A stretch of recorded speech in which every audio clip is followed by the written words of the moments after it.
gente começar a gerar energia, uma energia limpa, no local que ela está sendo consumida, nós vamos ter muito menos perdas e vamos ter uma eficiência muito melhor.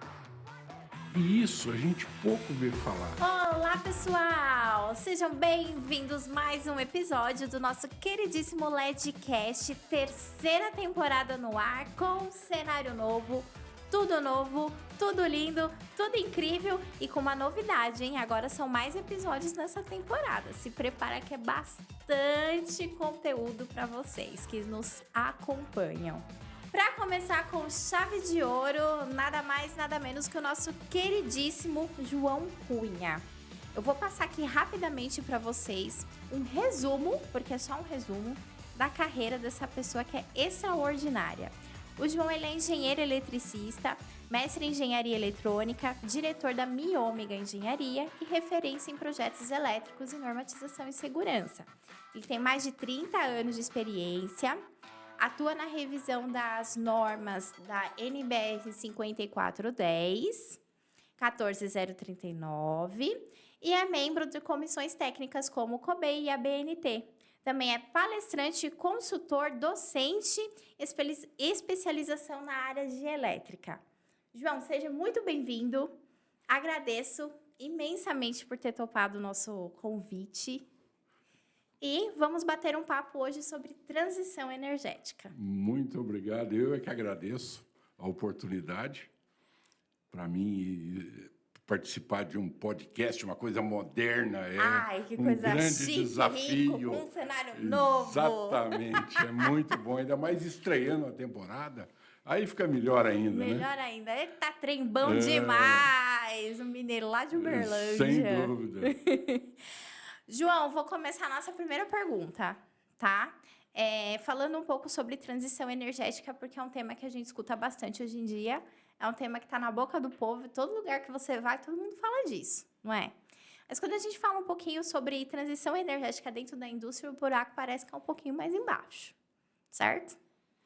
Certo. Eu acho até que no Brasil nós falamos muito pouco de transição energética.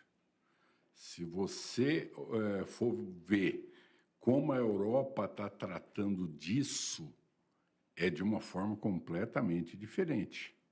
A gente ainda está muito raso, né? Está é o que eu muito percebo. raso. Eu fiz uma pesquisa há uns meses atrás, quase um ano, sobre a parte de instalação elétrica para sistema de recarga de veículos elétricos.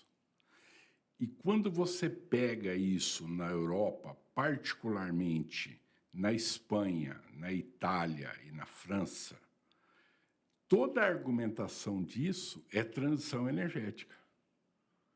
Aqui no Brasil, a gente não vê esse termo sendo usado de uma forma sistemática. Sim. Isso falando de forma geral. Agora, quando entra na indústria, aí sim, aí o buraco é muito mais embaixo. Exato, eu também percebo bastante isso. Aí a primeira pergunta com a transição energética, né, o que ela representa para as indústrias e como ela afeta na competitividade global? Você acabou de falar da Europa. Então, os três pilares que o pessoal fala da transição energética, né?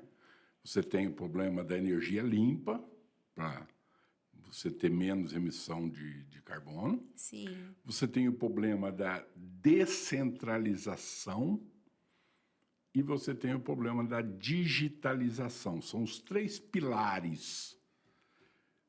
A gente começar a gerar energia e uma energia limpa no local que ela está sendo consumida, nós vamos ter muito menos perdas e vamos ter uma eficiência muito melhor. E isso a gente pouco vê falar. Veja, eu vou puxar um tempo muito perto, pelo menos para mim, né? 2015, a gente estava fazendo um projeto no Nordeste, no Pernambuco. E eu estava querendo que a empresa utilizasse, além da energia que vem da concessionária e grupos geradores, que a gente usava, grupos geradores, mas usasse também energia solar e energia eólica. Principalmente a solar. Se todos os telhados fossem de energia solar, já estava resolvido. Naquela época não foi aceito pelo velho e bom problema do custo. Exato. Você entendeu? O pessoal não conseguiu enxergar isso. Do quanto que isso ia se pagar, o payback desse projeto, né? Naquela época, o payback era um pouco mais longe, era um pouco maior. Mas é preciso começar a enxergar outros aspectos. Por exemplo, quando você fala de gerar energia dentro do próprio site da indústria, você tem o problema da segurança energética, que está aliado a isso. Você não está dependendo de terceiros, Você não está dependendo tudo de ali sob terceiro. o seu controle. Exatamente. Hoje a gente fica muito dependente da rede da distribuidora. Em Minas, por exemplo, na região do Triângulo Mineiro, para você ter um aumento de demanda é uma coisa muito complicada. Então, a descentralização é uma solução muito interessante. Cada um começa a pensar em gerar a sua própria energia. Isso seria um negócio muito interessante. Ele não precisa gerar toda a energia, mas gera uma parte da energia. Isso já é interessante. Sim. Do ponto de vista de energia limpa, a nossa energia no Brasil já é limpa, né? A gente tem uma matriz que tem mais de 80% de energia limpa. Minas Gerais, por exemplo, é um estado que tem 100% da energia limpa. A CEMIG tinha uma termoelétrica que eles desativaram, nem venderam a termoelétrica, eles desativaram. Então, 100% da energia limpa. Poxa vida, não sabia desse Em dado. Minas, 100% da energia limpa. Então, veja, a gente tem uma situação no Brasil muito boa. Muito favorável. Muito favorável. A gente só não vai liderar a transição energética por falta de liderança interna. Porque o Brasil tem tudo para isso. Esses dias eu estava vendo uma estatística. Em 2050, a China vai chegar nos 84% de energia em limpa. 2050. Que o Brasil está hoje. Sim. Os 84% E que o olha Brasil o tamanho está do hoje, Brasil, né? a China vai chegar só em 2050. Veja, fazendo uma projeção, pode ser que demore até mais. Sim. Então, a gente tem uma vantagem muito grande na parte de energia limpa. O sol aqui, a gente gera praticamente, o dobro do que gera na Alemanha, aqui no Brasil. Sim. Então, do ponto de vista da energia limpa, nós somos beneficiados. Agora, o que está faltando para a gente, né, nesse tripé? Um pouquinho mais de vontade. Um pouquinho mais de vontade, vontade política. É vontade de fazer mesmo. E não aquela, não, hoje eu estou com vontade de fazer tal coisa. E o pensamento ficar muito focado no custo, né? Meio muito limitado. Nunca consegui enxergar um a mais. E o pior é que é o custo de construção. Não é nem o custo total. É só o custo que o pessoal chama de CAPEX, né? Que tem o CAPEX, que é o custo da construção, e o OPEX, que é o custo da operação. O pessoal está só no custo do CAPEX. Se para construir aquilo eu consigo mais barato, é isso que eu vou fazer. Não importa nem se o cara que vai operar vai ser do mesmo jeito. Eu lembro que essa indústria, por exemplo, que a gente fez o projeto, o objetivo do gerente de projeto era fazer um projeto mais barato do que um outro gerente fez no outro... E não uma coisa que desse maior visibilidade. Veja, em 2015, a gente falava em sustentabilidade já. Você entendeu? Sim. Mas a grande preocupação é em ter um capex reduzido. Esse é o grande problema. E continuando aqui nosso bate-papo, João, a substituição de fontes tradicionais por energias renováveis está promovendo uma transformação significativa em grandes instalações industriais. E quais setores que estão liderando essa mudança? Você enxerga algum setor que está mais evoluído? Não, assim... Não? Eu acho que a gente ainda está muito no começo. Como eu te falei, a gente tem 84% da nossa fonte, da nossa matriz, já é limpa. Eu acho que um ponto que vai pegar da agora para frente, como é futurologia, é um negócio meio é a substituição de grupos geradores a diesel por sistema de bateria. Entendi. O sistema de bateria, ele vai começar a entrar... A gente passou, estamos ainda, né, mas já terminando um boom do solar. Sim. Agora vem o boom do carro elétrico. Esse é o próximo que está acelerando. A gente está no carro elétrico, alguma coisa como o solar em 2015, 2014, alguma coisa assim. Entendi. E o próximo que vem atrás é a bateria. Porque vai demandar. Sim. E aí, o que acontece? A substituição do gerador a diesel como energia de reserva, fonte reserva Entendi. e fonte de segurança, o sistema de bateria. Que legal. Eu acho que isso é o que a gente vai ver como substituição na indústria nos próximos anos.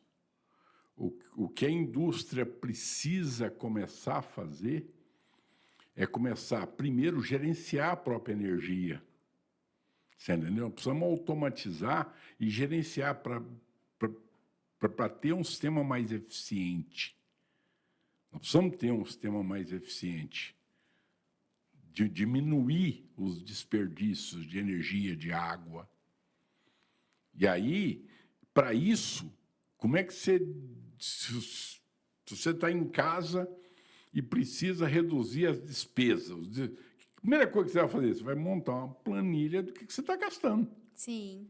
Se você quer gerenciar a sua energia, se você quer gastar essa energia de uma forma melhor, o que você tem que fazer? Você tem que medir o que você está gastando. Saber aquilo que mais consome. Isso. O que mais consome, se aquilo está sendo eficiente ou não. Como é que você faz? Medindo e depois analisando. Então, a gente precisa começar a digitalizar essa coisa da geração e utilização de energia dentro da indústria. Esse é um ponto, eu acho até que estava demorando, né? Que está demorando. Porque, Sim. veja, a gente teve aí os boom, a ISO 9000, depois ISO 14000, depois a parte de segurança do trabalho, e aí nós temos a próxima, que é isso que eu acho que está demorando aqui no Brasil um pouquinho, que é a ISO 50000. A série 50000 é sobre gerenciamento de energia. Que legal. E o Brasil foi o país que foi a coordenação na ISO da 50000. Tanto é que a nossa norma saiu basicamente junto com a ISO 9000, porque a gente estava com toda a documentação, a NBR e ISO saiu praticamente junto. Então, eu achei que a gente ia acelerar e entrar nessa... Estamos demorando um pouquinho para entrar, porque você só vai conseguir usar de forma mais racional, só vai conseguir diminuir o desperdício. Se você medir, se você não medir, você não consegue diminuir o desperdício. Sim. Você não sabe o que você gasta mais. Sim. Então, a gente precisa necessariamente passar por essa primeira etapa, que é o gerenciamento de energia. Nós precisamos passar por isso. E aí nós vamos evoluindo. Você só passa a ter consciência de alguma coisa depois que você começa a olhar para ela, né? Sim. Porque hoje em dia a impressão que eu tenho, você pode me corrigir se eu estiver errada, que é uma coisa que passa completamente despercebida. Sim. Como eu falei no começo, acho que a gente fala um pouco de uma forma muito rasa sobre esse assunto, Sim. né? E aí nós temos que parar e pensar, olha, a gente vai fazer de fato essa transição, a ideia da transição energética, né, sair desse estágio e ir para esse estágio, fazer essa transição. Para onde que nós queremos levar o mundo? Primeiro tomando consciência e a lição começa dentro de casa. Exatamente. Perfeito. Então, a gente precisa saber aonde nós estamos e para onde nós vamos. Exato. Só que o grande X da questão é que, diferente da Europa, da Ásia, o Brasil já sai de um ponto muito bom. A gente já sai de 84%. Para chegar a 100%, nós temos pouco para andar. Sim. Esse, inclusive, é um dos problemas nossos, né? Nós temos muito pouco. Os outros têm muito que andar. A gente tem pouco para andar. Estamos perdendo tempo. Você entendeu?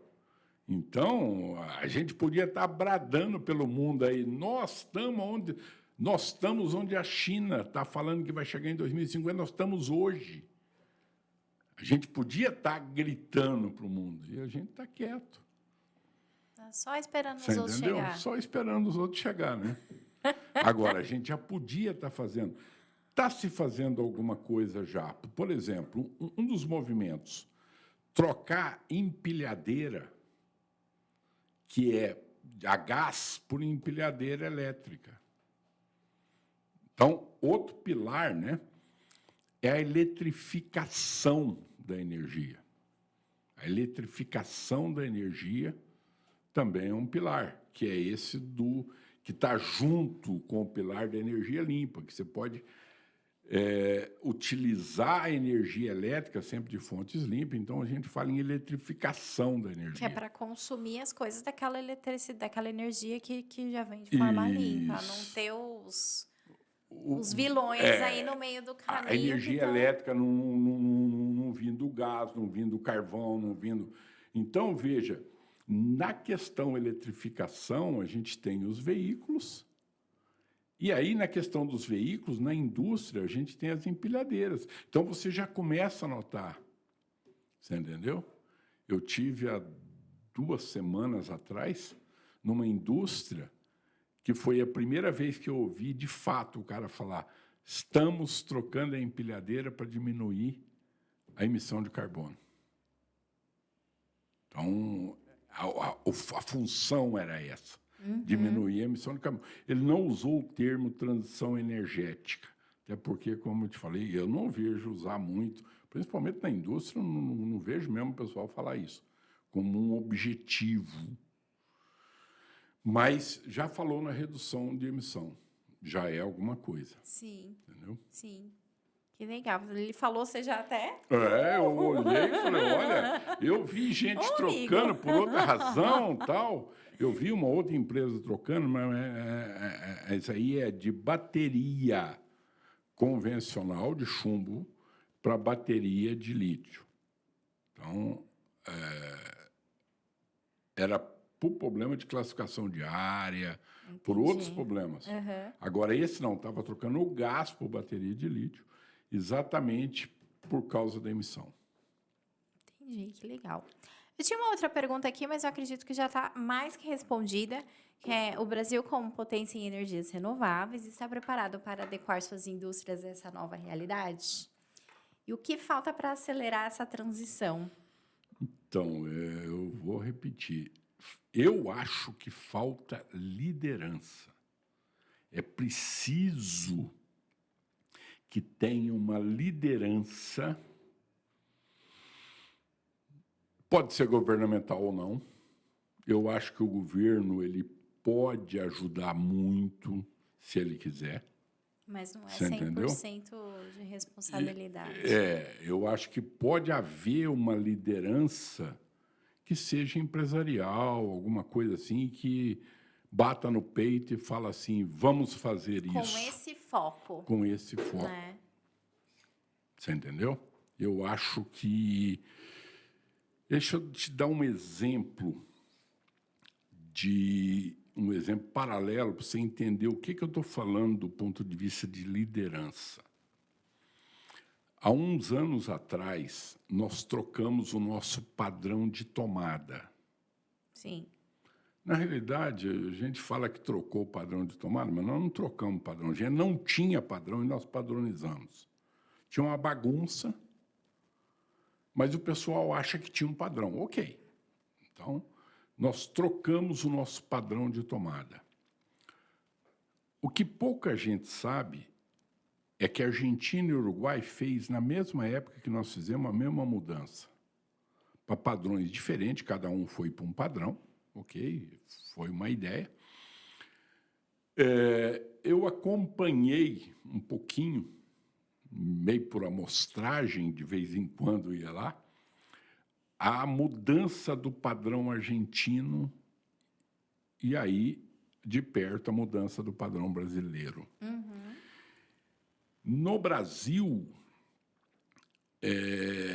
praticamente não se usava a tomada padrão brasileira enquanto o Inmetro não proibiu a utilização, a comercialização da tomada antiga, das tomadas antigas.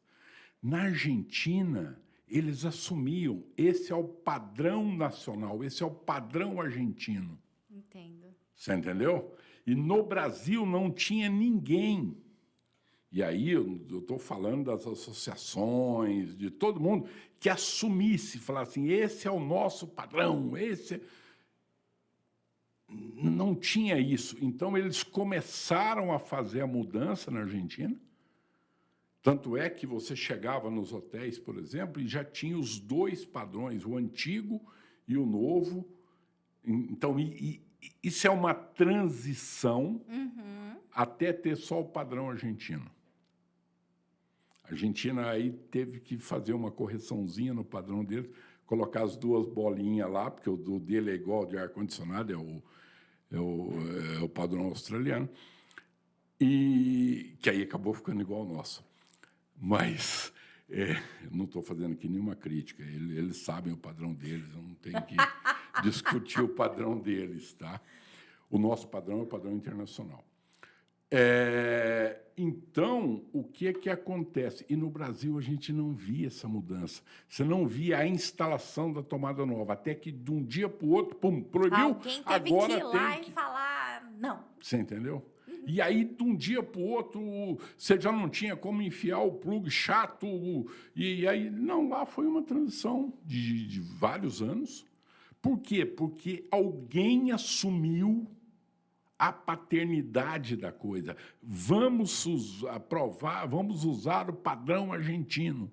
Esse é o padrão nacional. O Brasil, ninguém assumia essa paternidade. Então, é mais ou menos isso. É preciso de alguém que arraste essa coisa e comece a... Se vai ser o governo, se vai ser a ANEEL, se vai ser a ABINE, se vai ser... Quem vai ser, eu não sei. Mas precisava de alguém começar para puxar essa coisa. Senão, você entendeu? Só funciona no tranco. Só funciona no tranco, só empurrando. Oh, meu Deus.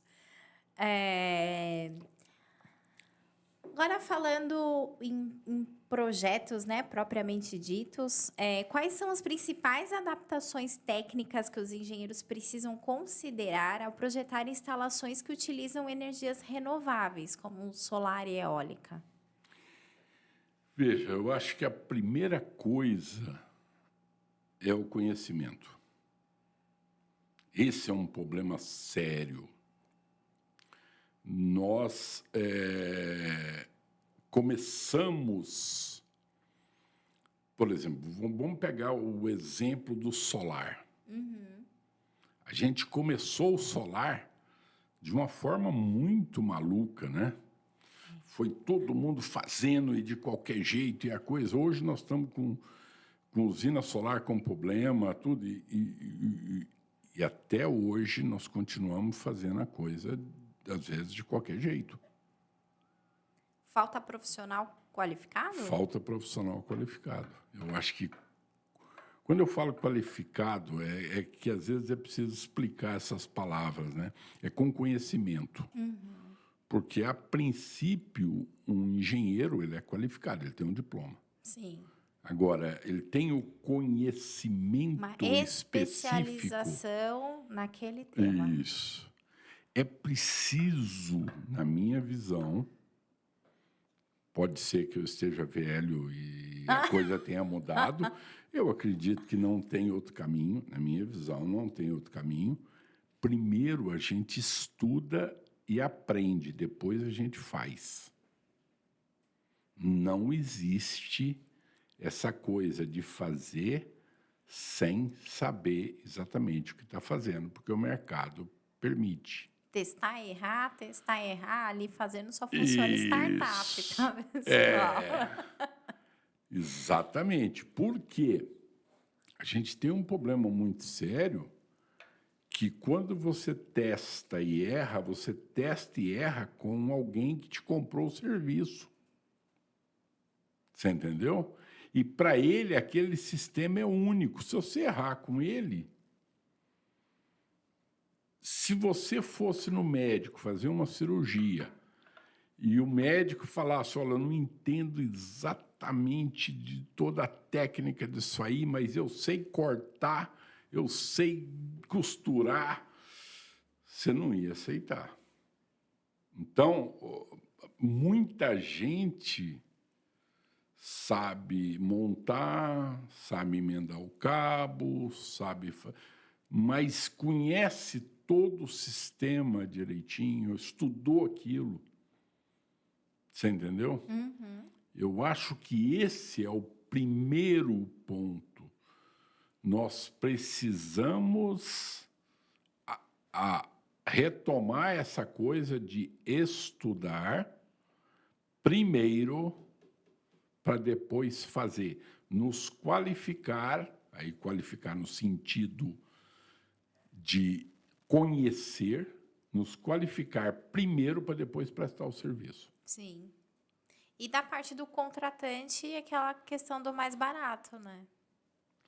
Aí vem o contratante e, numa indústria, por exemplo, o departamento de engenharia pega lá as propostas, o departamento de compra o mais barato e, às vezes, pega outra proposta e compra o mais barato. E aí... O engenheiro especificou uma coisa. Aí vem o pessoal de compra. O pessoal de compra vem e muda. Meus amigos compradores, vocês me desculpam. Então, aí eles vão falar que não foi especificado direito, vão falar uma série de coisas. Mas, uma vez eu estava conversando com um comprador e eu ouço muito, seu serviço não é o mais barato. Eu falei, eu sei. Aí ele estava falando, não, porque, veja, ele já era um senhor de idade. Eu falei, deixa eu perguntar uma coisa para o senhor. O senhor escolheria um médico para fazer cirurgia do seu neto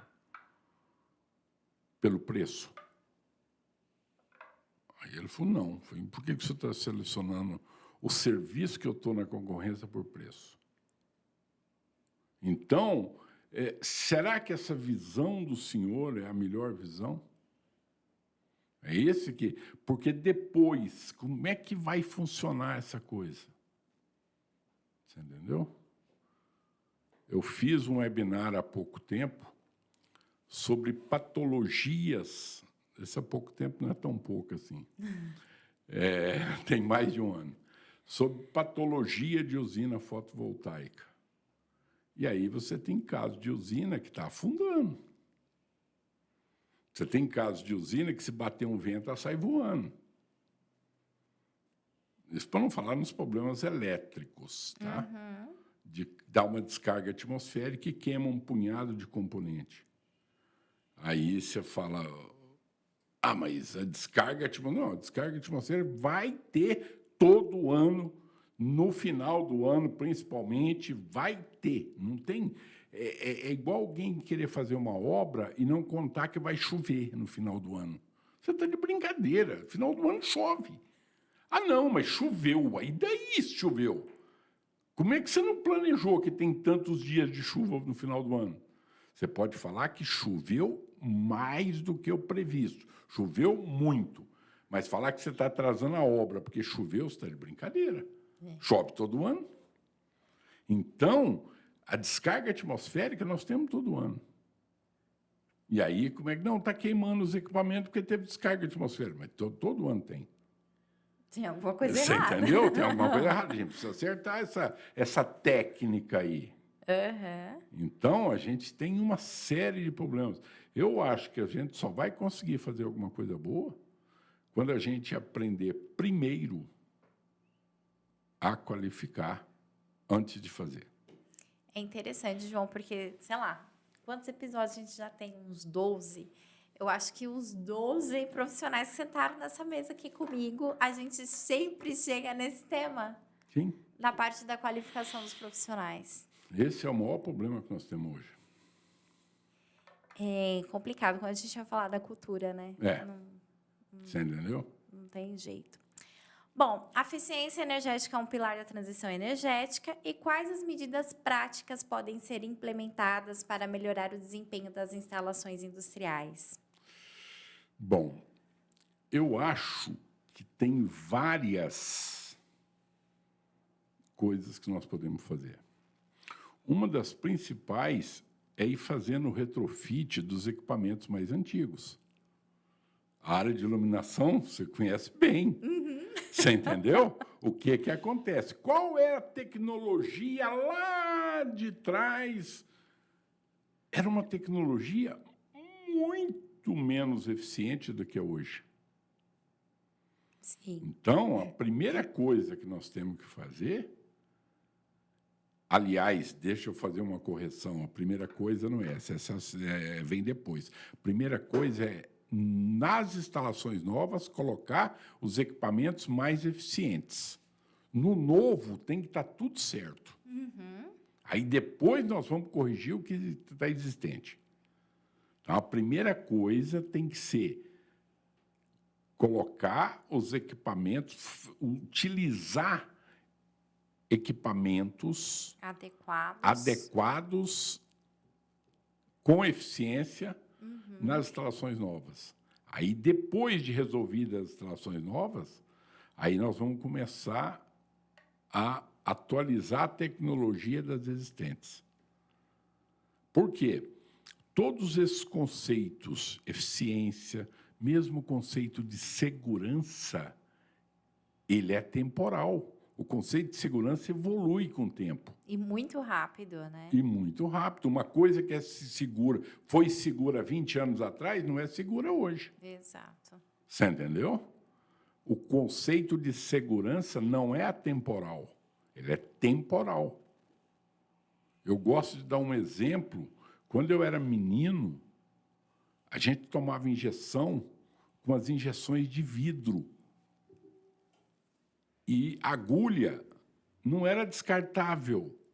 Então, a pessoa que ia dar a injeção vinha em casa com um punhado, umas 2, 3 injeções, que tem tamanho diferente, umas agulhas, fervia aquilo na água, na panela que a gente comia, e dava injeção. Era isso. Isso hoje seria um absurdo total. Absurdo. Você entendeu? Sim. Veja como o conceito de segurança ele varia com o tempo. Sim. A mesma coisa o conceito de eficiência. Coisas que antes eram muito eficientes, a tecnologia evoluiu, hoje isso não tem eficiência nenhuma. Então, nós precisamos substituir esse equipamento. Ter a noção de que o equipamento tem uma vida útil, que ele se pagou.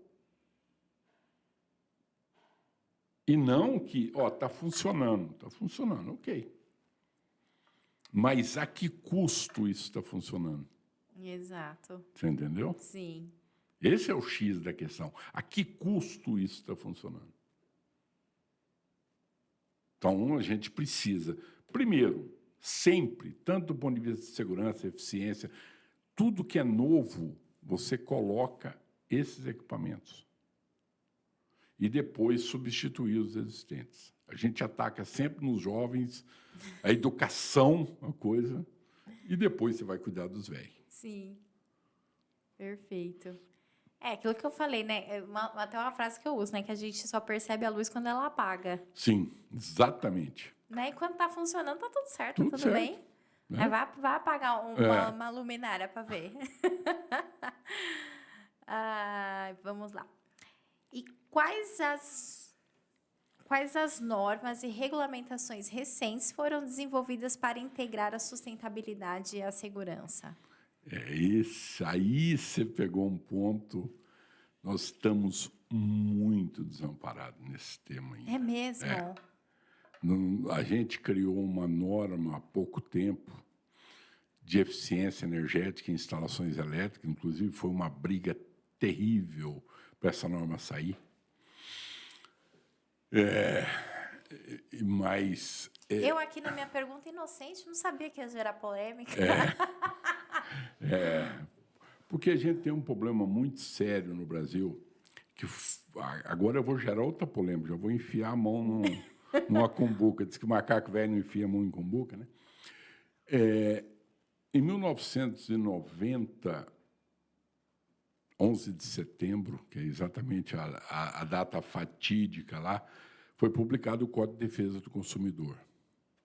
E o Código de Defesa do Consumidor, ele obriga a utilização de todas as normas da ABNT quando não há um regulamento técnico. Regulamento técnico é um documento do governo e norma técnica é uma norma da ABNT, é um documento da ABNT. Então, são duas coisas diferentes. O governo faz regulamento e a ABNT faz norma. Tá? Então, o Código de Defesa do Consumidor estabeleceu que, quando não há regulamento, utiliza-se a norma, obrigatoriamente, para qualquer produto ou serviço. Então, quando você publica uma norma, por exemplo, de eficiência energética, ela torna obrigatória. Porque não existe um regulamento. Porque não existe um regulamento. Estou entendendo. Então, o que acontece?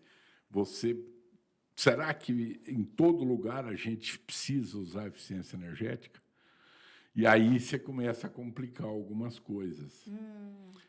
Quando a gente olha lá fora, por exemplo, você já tem regulamentos há muitos anos. Olha, você, para fazer um prédio, você não pode gastar, por exemplo, com condicionamento de ar mais do que tantos watts por metro quadrado. Você não pode gastar com... Por quê? Porque, às vezes, a gente põe lá um prédio todo de vidro, e aí vidro branco, tudo, e entra um solzão danado, e depois põe um ar-condicionado para tirar o calor que você jogou lá para dentro. O ar-condicionado no talo. Para você tirar o calor que você jogou lá dentro. Entendeu? Então, era preciso começar a acertar essas coisas todas. Era preciso começar a dar parâmetros para que a gente possa trabalhar. E eu não vejo isso acontecendo. Eu acompanho essa coisa de eficiência energética e coisa desde da década de 90. Nessa época eu dava aula numa universidade e eu fui o representante da universidade, porque tinha 2 eletrotécnicos só, o resto era tudo eletrônico, e eu fui o representante da universidade para tratar de assuntos de eficiência energética e tal. E o que aconteceu? Desde essa época se falava em que ia ter resoluções no Brasil sobre isso, que ia ter... Nós continuamos a mesma coisa. Temos alguma coisa em termos de motores, tal, mas essas são coisas pequenas e pontuais. A gente precisa enfrentar essa coisa de forma mais séria. A outra coisa que a gente teve, né, há pouco tempo, mas aí veja como funciona o Brasil. É proibido comercializar lâmpadas incandescentes. Bom, da noite para o dia, você é obrigado a usar a lâmpada, naquela época, fluorescente compacta, porque foi proibido a comercialização de lâmpada incandescente. É a mesma coisa da tomada. Então, ao invés da gente ir fazendo uma transição e criando uma coisa, fazendo uma transição, a gente faz uma proibição e, de uma noite para o dia, a gente funciona só com proibição do governo. Que coisa maluca. Você entendeu? Não é que a gente foi fazendo uma transição da lâmpada incandescente para a lâmpada fluorescente e depois para a lâmpada. A LED, até que nós estamos fazendo uma transição mesmo, mas da incandescente para a fluorescente, a gente não fez uma transição. De um dia para o outro foi proibido e acabou. Eu tenho 4 lâmpadas lá em casa para mostrar para meus netos. E guardado, eu gosto muito de deixar as coisas lá. Elas estão lá. E um dia alguém vai ver lá na frente que um dia a gente usou aquela lâmpada. Olha a potência que isso aqui gastava, pelo menos tal. Então, aqui no Brasil só funciona assim, é na paulada. Se não vier uma paulada, a gente não faz. Entendi. Mas você falou que foi lançada alguma coisa agora recentemente, com muito custo. Não é tão recentemente, já tem, talvez, uns 2 anos, ou um pouco mais, que é uma norma de eficiência energética em instalações. Entendi. Tá? Mas gerou uma polêmica danada. Tem algumas normas que, pelo processo de elaboração e tudo, ela gera, são mais polêmicas do que outras. Entendeu? Isso é mais ou menos tranquilo para quem já está lá Igual há um bom tempo. A de iluminação pública 5101 também foi uma coisa... Então, também gerou polêmica. Tem algumas normas que geram mais polêmica do que outras. Você entendeu? Então, por exemplo, a gente lançou agora uma norma de canteiro de obra, não gerou polêmica. Uma norma de veículos, de carregamento de veículo elétrico, não gerou polêmica. Mas aquela gerou. Exatamente por causa da obrigação do Código de Defesa do Consumidor, que a coisa não fechava. Porque a ABNT, por causa do Código de Defesa do Consumidor, ela não pode fazer alguma coisa que não seja obrigatório o uso por causa do Código de Defesa do Consumidor. Entendi, Então, e eficiência energética é uma coisa que você faz em graus diferentes para cada situação. Uma hora você não precisa, outra hora você precisa de mais, outra hora. Entendeu? Entendi. Falando um pouco sobre futuro, né? Olhando para os próximos 10, 20 anos, como será o cenário das instalações industriais? Você acredita que haverá uma migração completa já para as fontes renováveis? De falar a verdade, eu não consigo enxergar o futuro assim. Jura, João? Não. Não é tão otimista. Veja, às vezes a gente vai ficando mais velho, vai ficando pessimista. Mas eu acho que a gente pode ter uma estagnação, ou a gente pode ter uma aceleração muito grande e não tem como prever, eu não consigo prever uma coisa dessa. Deixa eu te dar 2 exemplos para ficar mais fácil. Em 1997, na 5410, tornou obrigatório o uso de DR no Brasil. Foi uma briga ferrenha. Demorou muito tempo para isso entrar num regime. Hoje nós estamos num regime As obras novas já saem. Tem alguns probleminhas aí, com alguns... Por exemplo, a Caixa Econômica Federal não exige como obrigatório. Eu acho um absurdo isso, mas, bem, é o pessoal da Caixa que resolva isso. Mas, se você for ver, todas as casas do Minha Casa Minha Vida, está tudo resolvido. Então, só que nós estamos falando de décadas. Sim. Aí, em 2004, veio a obrigação do DPS. Você fala, bom, então vai ser outro... Não, foi rapidinho. O DPS não foi.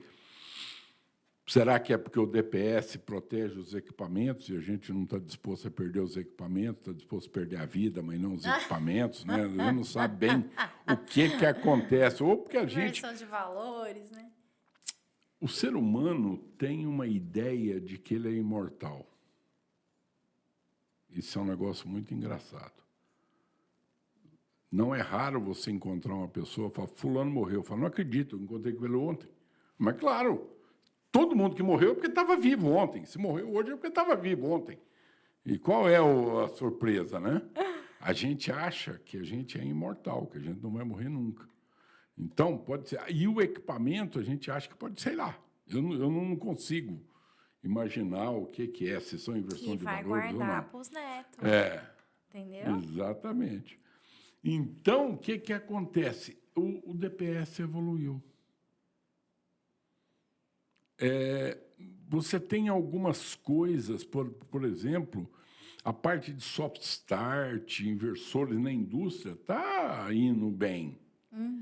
Então, de repente, a coisa evolui de uma forma que apareça alguma coisa. Então,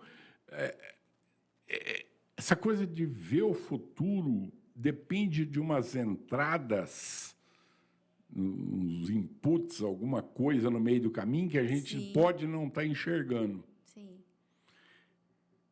Eu sempre falei o seguinte, se o Brasil quiser hoje fazer a tal da indústria 4.0 para valer, ele vai ter dificuldade.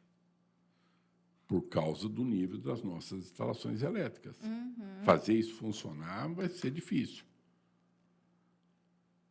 Agora, de repente, pode aparecer alguma coisa aí no meio do caminho, a tal da liderança, a coisa, e esse negócio desemboca. Entendi. Você entendeu? Então, eu acho que é um exercício de futurologia.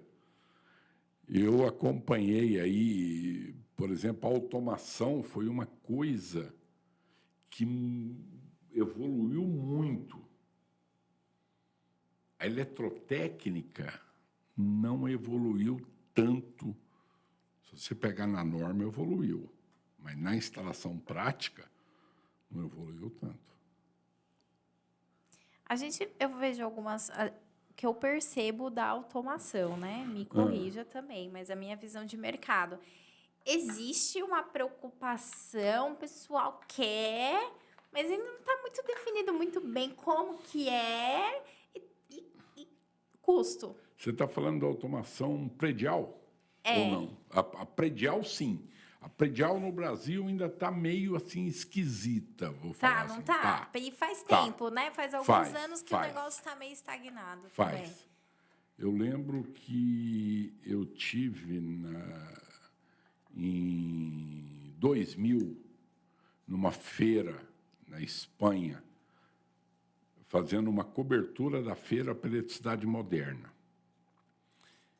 E lá já se falava muito, nós estamos falando em 2000, nós estamos falando há 24 anos atrás, se falava muito em domótica, que é a forma com que o pessoal de língua espanhola utiliza a parte de automação predial. E até hoje a gente não está falando isso, por exemplo, na norma, na coisa, nós não estamos... Porque isso vai mudar um pouco a forma com que a gente faz a instalação elétrica. Você entendeu? Então, agora, a automação industrial, aí ela já está um pouco mais acelerada. Sim. Essa já está um pouco mais acelerada. É essa que eu estou Eu falando. acho que a gente pode trazer o João de novo para falar de automação. O que vocês acham? Já gostei. Então, a automação predial. Agora, eu tive uma surpresa em agosto. Eu tive em Belo Horizonte num evento que o Sinduscom organiza, um evento bem grande. E aí teve um evento que a Abracip, a Associação dos Projetistas lá de Belo Horizonte, eles fizeram dentro dessa do Sinduscom em parceria com o Sinduscom. E uma construtora estava falando que eles já estão pondo nos projetos do Minha Casa Minha Vida, estão saindo tudo com automação predial. Jura? Caramba. São situações pontuais, mas já estão fazendo. Por quê? Porque eles fizeram uma organização, uma racionalização, e viram que eles conseguem, com um custo pequeno, trazer um negócio bem interessante e ter um diferencial. E o custo é muito pequeno. Porque muda a forma de você fazer a instalação, você vai ganhar em algumas coisas, e aí eles conseguiram, com uma alteração mínima de custo, colocar na Minha Casa Minha Vida a automação predial. Inclusive, já dando uma Alexa para cada um. Olha que legal. Você entendeu? Pois é. Aí a tal da liderança também, né? Que você falou. E aí eu comecei a pensar, falei, nossa, mas como é que o cara está fazendo uma coisa? Mas é solução pontual. Esse aqui fez, esse aqui fez, esse aqui fez. Não é uma coisa planejada assim. Escalada entendeu? de cima, né? É. Entendi. Chegar lá. Que é a tal da transição. Vamos sair desse ponto e vamos chegar nesse ponto. E é o planejamento. Aqui no Brasil nós não temos essa questão do planejamento. Vamos seguir essa coisa. Aqui é só no... Deixa a vida me levar, a vida leva eu. Exatamente, infelizmente. Há espaço para pequenas e médias indústrias na transição energética? O custo inicial ainda é um empecilho? As pequenas e médias. Olha, eu vejo que isso é, primeiro, para todo mundo. Certo? Segundo, nós estamos falando de transição. Então, nós estamos falando de sair de um ponto e chegar em outro ponto. O custo, dependendo do tanto de dinheiro que eu tenho, eu ando um pouquinho, ando mais um pouquinho, ando mais um pouquinho. O outro que tem mais dinheiro anda mais um tantão. Vai dar um passinho mais largo. Você entendeu? Mas tem espaço para todo mundo. Então, é preciso enxergar isso. O que eu vou fazer para melhorar esse planeta? Esse é o X da questão. Eu só consigo fazer isso, dar esse pulinho. Então, eu vou dar esse pulinho. Bom. Agora, eu só consigo... Não, mas é um pulinho muito pequeno, eu não vou dar. Então, você não fez sua parte. Você entendeu? Perfeito. A Madre Teresa tem uma frase muito interessante. A pessoa falava, mas esse serviço que a senhora está fazendo está beneficiando um ou outro. Olha o tanto de pessoa que tem. Isso é uma gota no oceano. Ela falava, se não fizer essa gota, o oceano vai ficar mais pobre, sem essa gota. Você só pode fazer para esse, faz. Só pode dar esse pulinho? Dá. Ele é importante, Ele né? é importante, é o que você pode fazer. Você entendeu? Então, eu não vejo ninguém que está excluído do processo. Entendi. Eu não vejo ninguém. O pequeno vai fazer pouco, o grande vai fazer muito. Mas cada um Pela dentro lógica da daquilo coisa. proporcional e dentro da Sim. sua realidade, Sim. mas já está ajudando. João, a gente falou um pouquinho sobre políticas públicas lá no comecinho, mas eu queria voltar um pouco. Há algo que deveria ser melhorado no contexto brasileiro sobre políticas públicas para incentivar essa transição energética? Olha, sempre que a gente vai fazer alguma mudança, o custo inicial é muito grande. Você precisa ajudar. Depois, você não precisa ajudar tanto. Mas, no início, você precisa ajudar. Veja a questão da energia solar. O governo deu um incentivo para o pessoal instalar energia solar. Depois, aí o governo foi tirar o incentivo, a coisa deu uma turbulência, aí veio com a história, vão taxar o sol, não é coisa nenhuma taxar o sol. Mas, no início, é preciso, por quê? Porque você precisa garantir essa condição que muita gente não tem. Então, um incentivo, uma coisa assim, o mundo inteiro faz.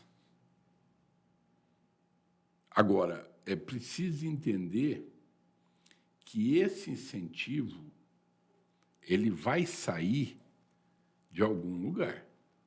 A gente tem mania de achar no Brasil, né, que o dinheiro do governo é dinheiro de ninguém. Na realidade, é dinheiro de todos. Ele brota lá, né? Geração espontânea. Então, isso quando a gente era pequeno já fez coisa com a goiaba, com coisa lá, já viu que não tem geração espontânea. Então, o que acontece? Quando a gente faz um incentivo desse, o caso do solar, deu um incentivo. Se deu esse incentivo, todos os outros consumidores que não eram usuários de solar pagaram uma partezinha para que os que eram usuários fazer a transição e tal. Isso é justo? Eu acho que é. Agora, até um certo ponto. Aí depois é preciso tirar esse incentivo, porque o sistema já está andando, ele já tem os benefícios e tudo. O duro é que a gente quer ficar muito nas costas do governo, achando que você está pegando o dinheiro do governo, o incentivo do governo, aquele dinheiro não vem de lugar nenhum. Então, eu acho que precisava ter mais incentivo. Se você for pensar no final da década de 90, nós estamos falando lá atrás, há 20 e tantos anos atrás, a gente começou a ter um movimento, só para pegar a iluminação, de melhoria da eficiência energética das luminárias, eficiência das luminárias. Então, a ideia, aí começou a nascer aquelas luminárias com refletor espelhado. Eu lembro quando começou a nascer isso. Às vezes a turma acha que a gente fica velho só para sentir dor, mas não, a gente fica velho, a gente aprende também. Então, teve alguns financiamentos, algumas coisas, para o pessoal fazer o retrofit, para fazer isso. Então, era preciso... Agora, hoje, isso não faz sentido, todas as luminárias já são assim, não precisa. Sim. Você entendeu? Então, é preciso enxergar, primeiro, que precisa de uma ajuda financeira, seja através de empréstimos subsidiados, isenção de impostos e outras coisas, mas é preciso enxergar que isso tem que ser temporário. Não vai querer passar o resto da vida. Não vai querer passar o resto da vida usando isso, porque isso tem alguém pagando. Sim. Então, eu acho que isso precisava ter, você entendeu? Um caminho. Um caminho para poder organizar isso. A gente falou um pouquinho de alguns outros países, como lá na Europa, né? E você enxergou alguma iniciativa, talvez, lá que seria aplicável aqui? Alguma estratégia mais eficaz? que faria sentido para nós? Não, a única coisa que eu vi muito essa coisa de transição energética nos veículos elétricos. Entendi. Você entendeu? Aham. Isso eles estão muito na frente, inclusive criando restrições para a circulação de veículo a combustível fóssil, por exemplo, em centros, no centro da cidade. Para você entrar numa determinada região do centro da cidade, você tem que pagar, tipo um pedágio, e o carro elétrico não precisa pagar. Entendi. Isso tudo, você entendeu? São maneiras de você beneficiar uma determinada tecnologia para você fazer essa conversão. Você entendeu? Então, eu vi muito essa coisa em veículos elétricos. Confesso que na parte industrial ainda não vi muito, eu não estudei ainda como é que o europeu está tratando isso na parte industrial. Aliás, é um bom assunto para eu começar a estudar. A próxima. Sem dúvida. E para a gente pensar em começar a fechar aqui, João, qual o conselho prático que você daria para os engenheiros, gestores aí, né? Acho que está na liderança, que estão começando a planejar uma transição energética na instalação deles? O conselho que eu dei lá atrás, estude. É preciso primeiro estudar e depois fazer. Você entendeu? Se especializar. Né? Hoje em dia, a gente tem um problema que é mais sério do que esse. Eu vejo muita gente ensinando o que ainda nem estudou. Nossa! Isso é que é pior. Infelizmente, a internet tem coisas ruins, ela tem coisas excelentes. A internet permitiu a gente fazer coisas. Ela criou um mundo de liberdade excelente. Eu acho, não sou contra a tecnologia, embora já esteja mais velho, já não consigo acompanhar como os jovens, ou como a época eu era jovem, mas eu uso muito tecnologia, procuro usar muito tecnologia. A internet, ela dá uma liberdade para todo mundo se expressar. Só que quando você tem um sistema desse, onde você tem qualquer tipo de informação, você precisa ter um filtro para escolher o que é certo e o que é errado. No passado, quando você tinha o conhecimento transmitido através de livros e tudo, você tinha as editoras, os grupos editoriais que faziam esse filtro para tentar fazer com que uma bobagem não passasse para frente. A internet não tem isso. Você entendeu? Está ali disponível. Está ali disponível, o cara vai e fala. E de vez em quando a gente vê uns malucos fazendo umas coisas, e aí tem um punhado de like de não sei o quê, e não sei o quê. Você fala, meu Deus do céu. Aí você clica para ver os comentários, você fala, gente... Gente, que mundo é esse que nós estamos, que o cara não sabe nem o que está fazendo? Então, essa é uma coisa pior. O cara está ensinando uma coisa que ele nem aprendeu ainda. Mas não vamos nem entrar nesse assunto. Para fazer, aprenda primeiro. Estude. Gaste um tempo estudando o que você vai propor como serviço e tudo. Você entendeu?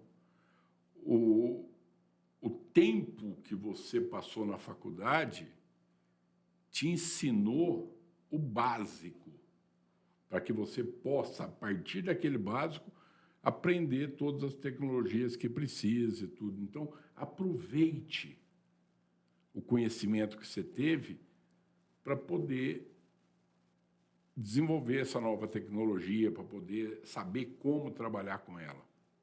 Esse é o conselho que eu dou para o pessoal. Perfeito. João, queria que você comentasse um pouquinho da Miômega, como que o pessoal te acha lá. Você falou que não me pergunte, eu não sei. Mas procura lá que vocês vão achar. Mas fala um pouquinho sobre o Instituto, que eu acho que é importante também. A pessoa que está aqui também, a galera que quer aprender, quer se informar. E eu acho que a gente tem total sinergia nesse tema. Sem dúvida.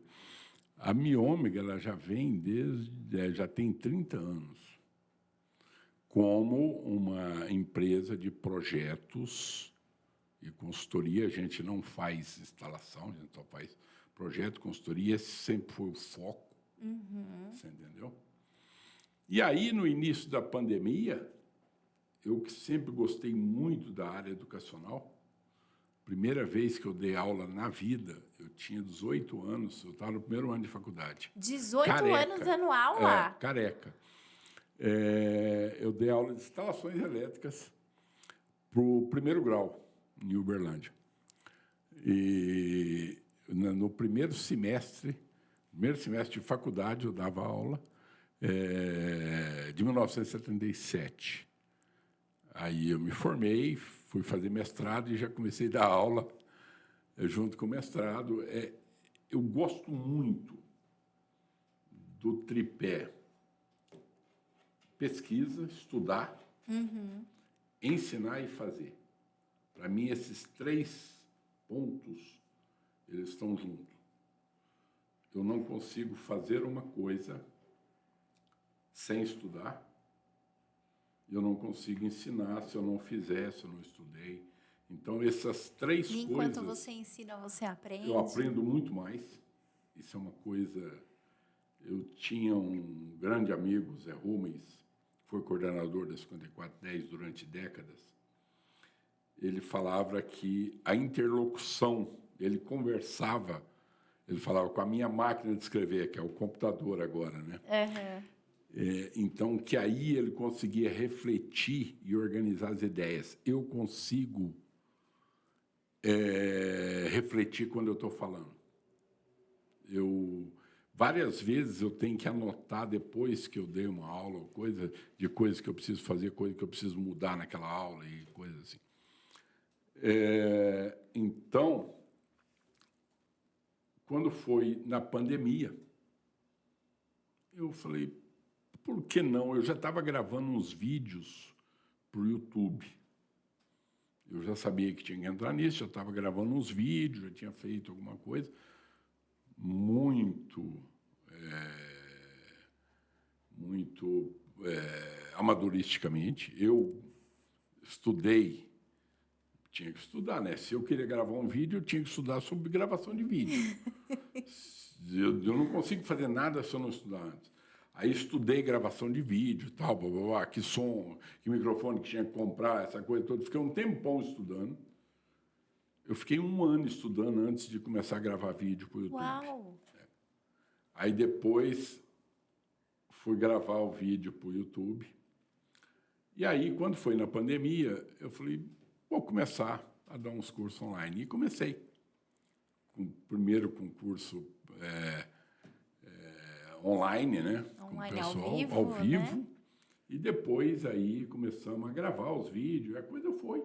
E aí foi acontecendo, e aí começamos a organizar mais, e aí veio a Isabela para me ajudar, hoje ela gerencia as coisas para mim, e aí a coisa foi tomando forma, você entendeu? Entendi. Aí foi a pessoa que entrar lá no Instituto Miômega vai ter Instituto Miômega, acesso a vários cursos a lá. vários cursos, várias... Eu escrevi uma NR10 comentada, escrevi uma NR18 comentada, escrevi um dicionário. Está tudo disponível para download. Dicionário lá, da elétrica? Dicionário de instalações elétricas. Que legal! Baseado em norma, né? Fui pegando os itens, como é que a norma definia, tudo. Está tudo lá disponível para download gratuito. Legal. Então é isso, pessoal. Esse foi o grande João Cunha. Adorei. Incrível, já fica o convite, tá? Pra gente falar de automação, pode? Pode, já está até aceito. Então, João Cunha, ele volta depois com a gente para falar sobre mais temas, tem bastante conteúdo. Acessem lá a Miômega Engenharia, certo? Instituto Miômega para quem quer aprender. Agradeço imensamente todos que acompanharam essa nova temporada, nosso primeiro episódio. Se você gostou, não deixa de curtir, compartilha com o coleguinha que precisa saber um pouco mais sobre transição energética. E é isso, muito obrigada. Obrigada, João. Eu é que agradeço. Muito obrigado. Se quiser outra vez, já está aceito. Foi muito gostoso Legal. fazer esse podcast. Obrigada. Tchau, tchau, pessoal. Até mais, pessoal.